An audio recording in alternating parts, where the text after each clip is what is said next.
오늘 본문은 모세가 죽기 직전에 이스라엘을 축복하는 내용입니다. 1절 말씀 보시면 하나님의 사람 모세가 죽기 전에 이스라엘 자손을 위하여 축복함이 이러하니라. 모세는 하나님의 사람이었습니다. 하나님의 사람이란 하나님의 뜻에 따라서 하나님의 사자로 부름받은 사람이지요. 모세가 그러했고 구약의 선지자들과 다윗이 그랬습니다. 또 신약 시대에 들어와서는 사도들과 제자들 그리고 그리스도를 믿음으로 말미암아 성도된 모든 자들이 하나님의 사람들입니다. 하나님의 사람에게는 축복권이 있습니다. 축복은 기도이고 예언이죠. 하나님의 사람들은 다른 사람들이 복받기를 위해서 기도하고 복된 인생 될 것을 예언하고 선포해야지 되는 것입니다. 내 눈에 흙이 들어가기 전에는 절대로 용서 못해. 죽어서도 너를 저주할 거야. 죽기 직전까지도 마음속에 원한을 가지고 다른 사람에게 저주를 퍼붓다가 생을 마감하는 사람들도 있습니다. 그런 사람들은 대개 죽을 때 표정도 좋지 않지요. 이를 꽉 깨물고 눈도 제대로 감지 못하고, 그리스도인들은 또 하나님의 사람 된 사람들은 살아있는 동안에도 표정 관리를 잘 해야지 되지만 죽을 때 표정 관리도 잘 해야지 됩니다. 마지막 순간, 숨이 넘어가는 순간까지도 여러분 용서하고 사랑하고 축복하십시오. 예수님이 그렇게 사셨지 않습니까? 주여 저들의 죄를 용서하여 주옵소서. 저는 저들이 하는 일을 알지 못하나이다. 내가 오늘 나와 함께 낙원에 있으리라. 못질하고 채찍질하고 침뱉고 조롱하고 마침내 십자가에 매달았지만 숨을 거두기 직전까지 그런 저들을 위해서 중보하셨던 예수님, 일생 동안 흉악한 죄만 저지르다가 그 대가로 십자가에 달렸지만 그럼에도 불구하고 그를 위해 축복하셨던 예수님, 우리 안에 그 예수님이 계십니다. 하나님의 사람들은 축복하며 살다가 축복하며 생을 마감해야지 되는 것입니다. 복은 하나님께서 주시는 것이죠. 하나님은 말씀에 순종하는 자에게 복을 주십니다. 모세는 이스라엘 각 지파를 이렇게 쭉 다 일일이 축복하는데 그 축복에 앞서서 먼저 이 부분을 강조하는 것을 오늘 말씀 소두에서 우리가 살펴보게 됩니다. 이어지는 말씀 보시면 그가 일러스되 여호와께서 시내산에서 오시고 세일산에서 일어나시고 바란산에서 비추시고 1만 성도 가운데에 강림하셨고 그의 오른손에는 그들을 위해 번쩍이는 불이 있도다. 여호와께서 백성을 사랑하시나니 모든 성도가 그의 수중에 있으며 주의 발 아래에 앉아서 주의 말씀을 받는도다. 모세가 우리에게 율법을 명령하였으니 곧 야곱의 총회의 기업이로다. 여호와께서 시내산에서 오시고 세일산에서 일어나시고 바란산에서 비추시고 1만 성도 가운데 강림하셨다. 모세가 축복 선언하기 전에 먼저 이 말씀을 백성 앞에서 했습니다. 왜 오시고 왜 강림하셨는가? 오른손에 백성들을 위해 번쩍이는 불, 그게 뭘까요? 율법, 말씀이죠. 율법 주시기 위해서. 그 율법이란 뭔가? 이스라엘을 사랑하심으로 복된 인생 다시 되게 하시기 위해서 주신 법이라는 말씀이에요. 그래서 율법이 야곱의 총회, 즉 이스라엘 백성들에게 축복의 상징이고 즉 기업이라는 그런 말씀이죠. 5절에 보면 여수룬의 왕이 있었으니 곧 백성의 수령이 모이고 이스라엘 모든 지파가 함께한 때로다. 이런 말씀이 나옵니다. 여수룬은 이스라엘 백성이고 왕은 하나님을 뜻합니다. 선한 왕은 백성들의 행복을 위해서 선정을 베풀고 백성들은 그 선정의 명령에 따를 때 행복해지는 것처럼 왕 대신 하나님의 명령에 순종할 때 복받는 인생 된다는 것을 강조하는 그런 말씀인 거예요. 이스라엘 백성들이 복받는 인생 되기를 위해서 이처럼 모세는 먼저 하나님이 어떤 분이신지를 알고 또 율법을 왜 주셨으며 왜 율법에 순종해야 하는지를 간절한 마음으로 이렇게 백성들에게 강조한 것입니다. 그렇습니다, 여러분. 영혼이 잘됨 같이 범사가 잘 되기를 구하는 것이 하나님의 사람들이 먼저 해야 하는 축복의 기도라는 거 우리가 이 새벽에 먼저 깨달아야 되죠. 영혼이 잘 되는 게 먼저입니다. 믿습니까, 여러분? 하나님을 알고 하나님의 말씀에 순종하는 백성이 먼저 되는 거. 그럴 때 하나님께서 축복하셔서 모든 범사가 다 잘 되게 하시는 것이죠. 자, 모세는 그 다음으로 각 지파에 필요한 것들을 다 일일이 각 지파의 특성에 맞게 구하는 것을 오늘 말씀 가운데서 보게 되죠. 새벽 시간이기 때문에 일일이 이렇게 모세가 축복한 내용을 우리가 다 다룰 수는 없어요. 그렇지만 이러한 모세의 이스라엘 각 지파를 향한 축복의 기도 가운데 몇 가지 특징적인 것들을 잠시 살펴보면, 먼저 축복의 대상에는 제한이 없다는 것을 우리가 깨닫게 되죠. 그것을 깨닫게 하는 말씀이 르우벤에 대한 축복입니다. 우리가 알다시피 르우벤은 아버지 야곱으로부터 저주에 가까운 예언을 들었던 그런 지파죠.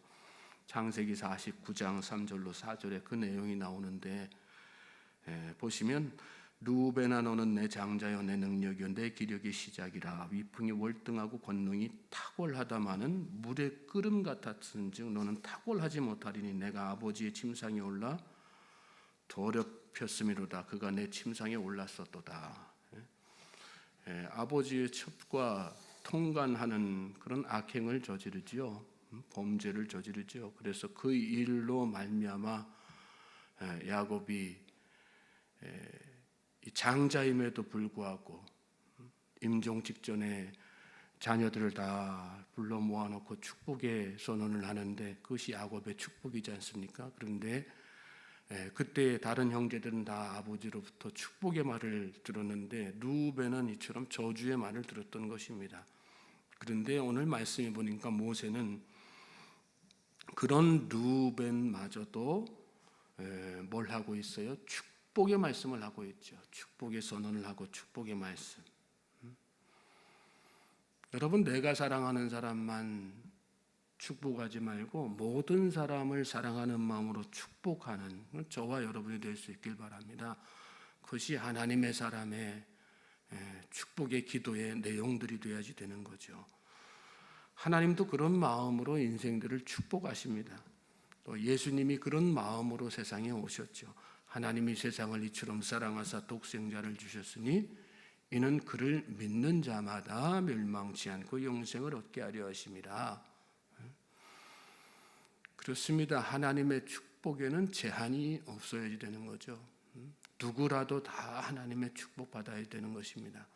나하고 여러분에게 상처 주고 또 여러분에게 원한될 만한 그런 일들을 행한 사람들이 있습니까?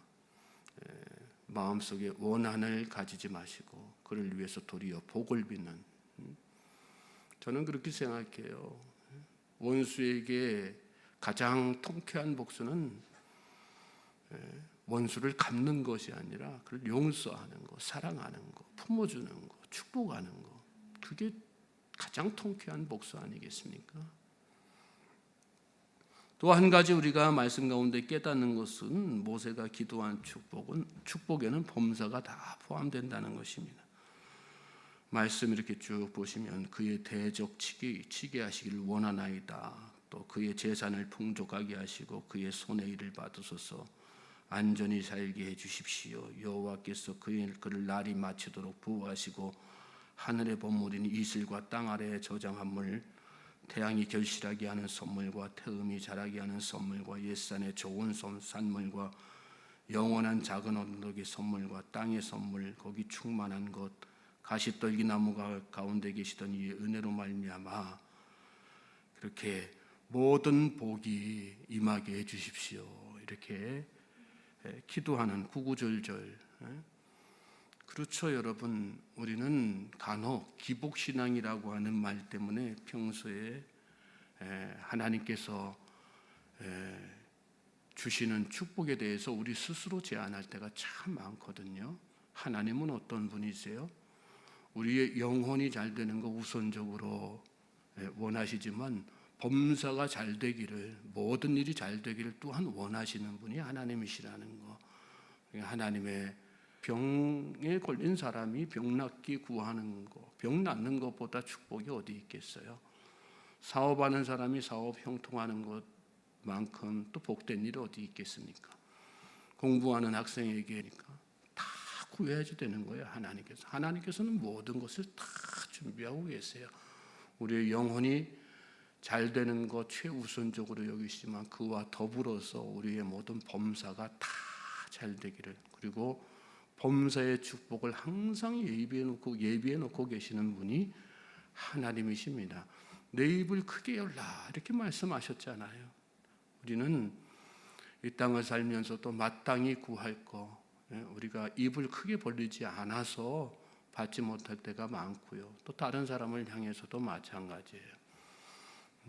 여러분 마음껏 축복하면서 사십시오. 모든 범사에 그가 잘 되기를 위해서 다 기도하시는 저와 여러분 될 수 있길 바랍니다. 그것이 하나님의 사람들이 해야 깨닫는 것이 있습니다. 그러나 이 모든 복을 다 받는다 해도 하나님이 함께 하시는 것만큼 복된 것이 없다는 거 우리가 깨닫게 되죠.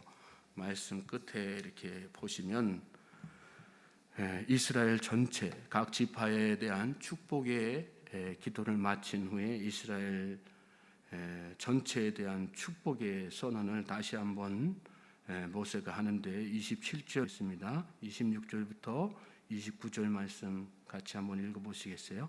여수르니여 하나님 같은 이가 없도다. 그가 너를 도우시려고 하늘을 타고 궁창에서 위엄을 나타내시는도다. 영원하신 하나님이 내 처소가 되시니 그의 영원하신 발이 내 아래에 있도다. 그가 내 앞에서 대적을 쫓으시며 멸하라 하시도다.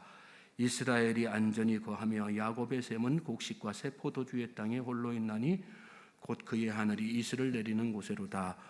이스라엘이여 너는 행복한 사람이로다. 여호와의 구원을 너같이 얻은 백성이 누구냐? 그는 너를 돕는 방패시오 내 영광의 칼이시로다. 내 대적이 내게 복종하리니 내가 그들의 높은 곳을 밟으리로다. 그렇습니다. 마지막으로 결론적으로 모세가 이스라엘 백성 전체를 향한 그런 어떤 전체를 향해 한 축복의 선언은 뭐예요? 하나님이 계심으로 말미암아 당신은 행복한 사람들이라는 거예요. 하나님의 구원을 입었기 때문에 당신은 행복한 사람이고 복받은 사람이라는 거예요. 저는 저와 여러분이 이 생각을 가지고 하나님 앞에 우리 자신을 위해서, 가정을 위해서, 자녀들을 위해서, 또 세상 사람들을 위해서 축복의 선언을 하고 선포하며 나아갈 수 있게 되길 바랍니다. 하나님께서 함께 하심으로, 하나님의 구원이 있음으로 말미암아 행복한 것이죠. 세상 모든 것 다 가져서도 하나님 앞에 구원받지 못하고 또 하나님께서 그의 인생과 함께 하시지 않는다면 그것처럼 불행한 인생이 어디 있겠어요. 하나님이 함께 하심으로 나는 행복한 사람이고 하나님께서 함께 하심으로 그가 복된 인생 되기를 간절하게 기도하는 오늘 이 하루 되기를 주님의 이름으로 다시 한번 소망하고 축복합니다.